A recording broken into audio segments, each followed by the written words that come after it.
Gusto nyo ba talaga maging healthy? Pwede nyo gawin to. Iwas sa baboy, iwas sa baka, pork and beef. Kung iiwas tayo, actually mga 1 month ko na ginagawa yan. No? Mga vegetarian, vegan, ayon sa pag-aaral, mas mahaba ang buhay ng 6 to 10 years kumpara sa mahilig na puro karne ang kinakain. Yan, no? Yung mga meat eaters, mahilig sa baboy, baka, ayan, no? 2 times more likely magkakaroon ng sakit sa puso. Parang detox na rin to Binabawasan natin yung toxin sa katawan. Tingnan nyo Ito beef, di ba? Masarap yan. Steak, protina. Ito beans lang, munggo. Okay? Tingnan natin, paglaban natin. Pareho sila may protein. Di ba? Maganda naman ang beef, maganda protein niya, may iron siya. Kaya lang, hindi nga pwede araw-arawin. Siguro kung magra-red meat ka, pwede naman tanggalin o gusto mo once a week lang. Pero tingnan nyo, ang red meat or beef, 80% ng calories niya galing sa masamang fats, saturated fat. Yun ang problema natin. Ang beans, walang saturated fat, konting-konti lang.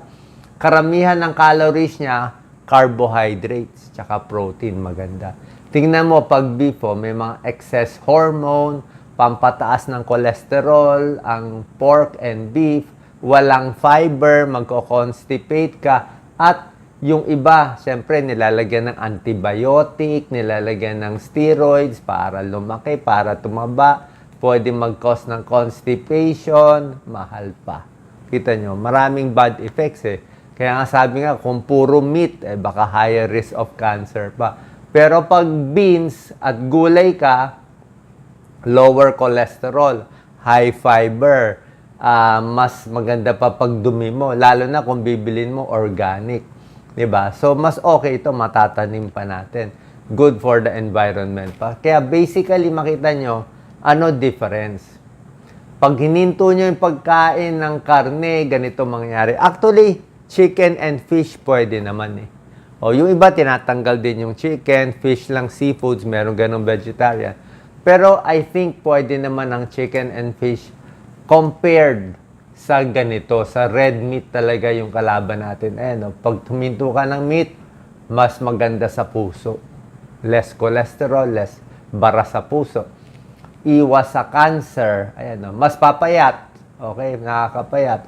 Iwas sa diabetes, masarap pakiramdam mo. Blood pressure, mas maganda. Pati arthritis, pati mga pantal-pantal natin, mas aayos. Yan din, pinapakita, 25% less heart disease pag vegetarian, mas mahaba, pagbabawasan ang mga karne. Ngayon, ang problema lang kung puro gulay lang gusto mo, let's say, hindi ka ng chicken, hindi ka ng fish. Ang problema, yung pinaka-vegan o vegetarian, baka magkulang ka lang ng protein. Kasi yung protein nga ng karne mas malakas. Kaya sabi ko, pwede mabawas-bawasan. Pwede ka rin magkulang sa B12 pag wala ka gano'n nitong mga kahit isda o chicken. Pati iron, medyo mas mahina ang iron ng gulay. Pero napapalitan din naman ng iba Diba? Sa iron, meron din sa beans, sa seeds, sa B12, meron din sa mga supplement, meron din sa cereal. Sa protein, yung munggo may protein din naman. Kahit yung gulay may protein din. Tsaka yung isda, seafoods, protein din yun. Okay? Pag sobrang pork, diba? May mga ibang religion, ayaw ng pork. Diba? Kasi nga, maraming ang problema. Bukod sa meat siya, pwede kang magkaroon ng mga parasites. Ito, trichinosis. Diba? Meron mga swine flu minsan. Meron mga viruses, may bacteria. Tsaka alam naman natin, processed meat, mga hotdog, ham, ayon sa WHO, higher risk for cancer. Ham, bacon, sausage, pag madalas. Diba? Hindi siya kasing sama ng sigarilyo. Sigarilyo, higher risk for cancer. Pero ito, kung maraming kakainin mo, ganun din. Actually nga, yung limit ng hotdog, parang 1 piece, 2 piece. Parang pag sumobra ka doon, marami na masyado. Tsaka, syempre, yung bituka ng baboy, siyempre, nandun yung mga toxin, makakain din natin. Better meat, kung merong talagang organic, mga grass-fed beef, di ba? o na hindi nilalagyan ng mga antibiotic, o isda, o lamb. Uso ba sa atin to, Lisa? O, itong mga ibang klase. Bukod sa meat, babawasan, gusto nyo mag-detox na rin, pati junk food, bawasan na natin. Alam niyo naman, junk food, chichirya, di ba? O kaya mataba ang bata, junk food, may asthma, allergy, ang daming preservatives. Check nyo lang yung mga junk food natin, yung mga chichirya natin, ang dami nakahalo. Actually, yung junk food sa Amerika parang a little better eh. May nakikita ako sa mga healthy options, yung ibang mga chips nila doon, ano lang, salt, sugar, and potato. Ganun lang. Salt, sugar, potato. Simple. Yung sa atin, ang dami. May preservative, may betchin, kung ano nilalagay, may coloring. Ayan, no? High blood, pag masyado maalat, junk food, diabetes, depression, fast food, tataas pa cholesterol, magbabara, colon cancer, dental caries, heartburn, masakit din sa tiyan, liver problem, fatty liver, lahat junk food, eh. Fast food. Kita nyo naman, alam nyo naman itsura, di ba? So, yan talaga, masyado matamis, sobrang tamis. Ito okay naman yung tinapay, problema yung meat. Eh. Ito okay naman yung gulay at yung tinapay, ang problema yung karne, okay? So, may pag-aaral yan dito, lalo na yung fried chicken. Pwede ang fried chicken yung tayo magluluto. Pag tayo nagluto ng fried chicken, actually mababa lang yung salt, parang 100 milligrams lang ng salt, yung luto natin ng fried chicken. Pero, pag bumili ka sa fast food, ito ang problema, yung butter, yung binabalot dito. Yan, no? Yung balot niya kasi masyadong makapal, maraming harina, yun na nag-absorb ng alat. So, isang fried chicken sa fast food, may isang brand, di ko nababanggitin, 1,000 milligrams. 10 times more salt. Super alat. Kaya masarap. May herbs and spice and alat. Ang kapal-kapal ng balot. Sobrang sarap.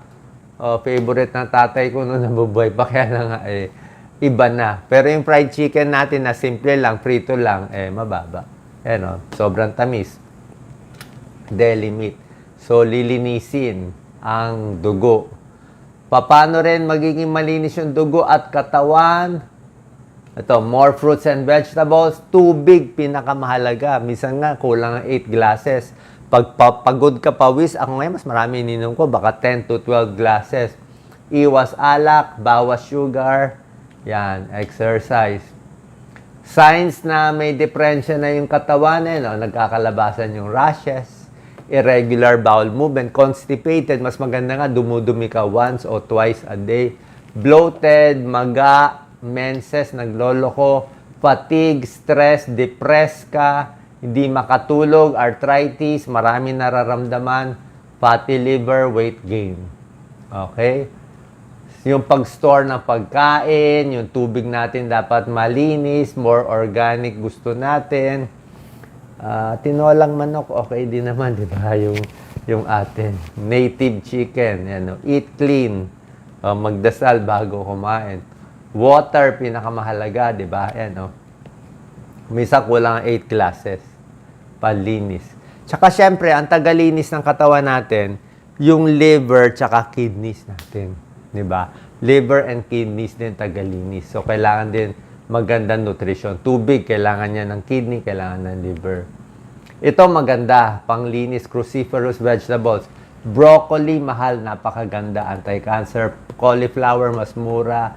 Yung mga repolyo, lahat yan. Cabbage, maganda yan. May anti-cancer properties. Strawberry, mahal ang blueberries pero strawberry, pwede na yan. Okay? Masyadong mataas sa antioxidant. Low calorie pa siya. Garlic, okay? Alam mo naman, garlic, di ba? Pampababa ng cholesterol, pampababa ng blood pressure, pero bahagya lang. Di ba? Maganda sa katawan, may anti-inflammatory, antibacterial pa yan. Di ba? So, maganda may bawang. Mas maganda lang medyo luto at huwag masyadong marami, baka sumakitan yan. Apple, syempre, yung pectin, napakaganda. Para sa pangdumi, anti-cancer, di ba? Marami talagang benefits ang apple.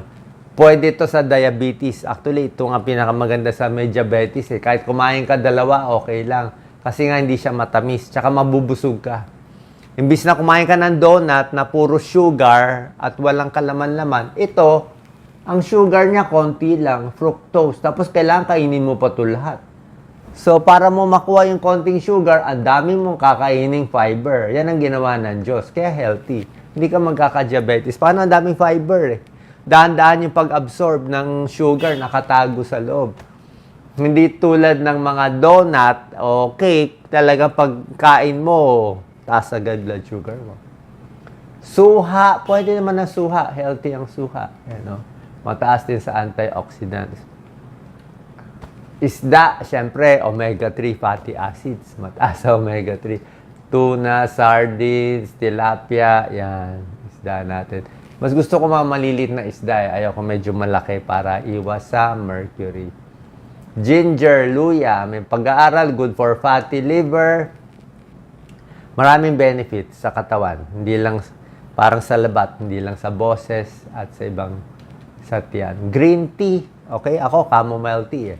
May anti-cancer properties to, okay? Against fatty liver, reduce fat, iwas cancer. May konting pag-aaral. Coffee, pa konti-konti lang. Ito, may pros and cons. Basta wag lang 3-in-1. Okay? Kasi 3-in-1, gatas, sugar. Yung medyo black coffee o konti lang talaga. Pero may tao, may benefit yung coffee. Okay? So, kanya-kanya to.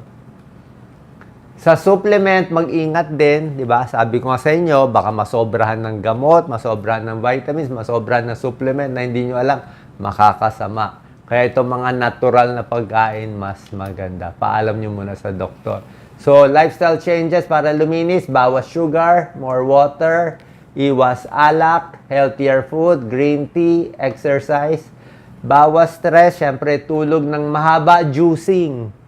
Okay, juicing, maganda. Huwag na dagdagan ng syrup ha. Pag bibili kayo, wala ng extra syrup kasi siya na mismo. Tsaka hindi rin to only. Hindi siya sobra dami. Dapat sang araw, 1 baso, maximum 2 baso. Not more. Kasi baka masyado na matamis. Tsaka walang ganong fiber pag ginus mo eh. Pero pwede na rin to kung nagmamadali kayo. Orange juice, dami. Vitamin A, vitamin C. Tomato juice, pineapple juice. Kailangan fresh siya, hindi lata. Lata, nilagyan na ng sugar, hindi na okay.